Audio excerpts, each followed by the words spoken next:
The portraits.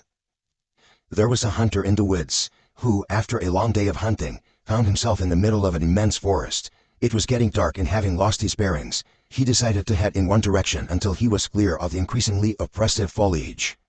After what seemed like hours, he came across a cabin in a small clearing.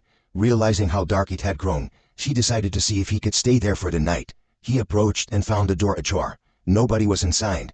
The hunter flopped down on a single bed, deciding to explain himself to the owner in the morning. As he looked around the inside of the cabin, he was surprised to see the walls adorned by several portraits, all painted in incredible detail. Without exception, they appeared to be staring down at him, their features twisted in looks of hatred and malice. Staring back, he grew increasingly uncomfortable.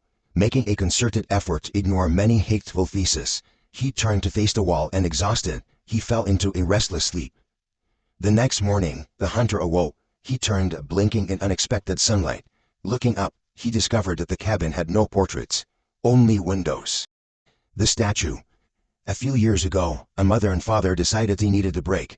They wanted to head out for a night on the town, so they called their most trusted babysitter. When the babysitter arrived, the two children were already fast asleep in bed, so the babysitter had to just sit around and make sure everything was okay with them. Later that night, the babysitter got bored and went to watch TV, but she couldn't watch it downstairs because they did not have cable there. The parents did not want children watching too much garbage. She called them and asked if she could watch cable in the parents' room. Of course, the parents said it was okay, but the babysitter had one final request.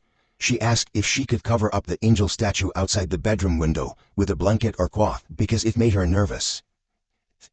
The phone line was silent for a moment. The father, who was talking to the babysitter at the time, said, "Take the children and get out of the house. We'll call the police. We don't own an angel statue."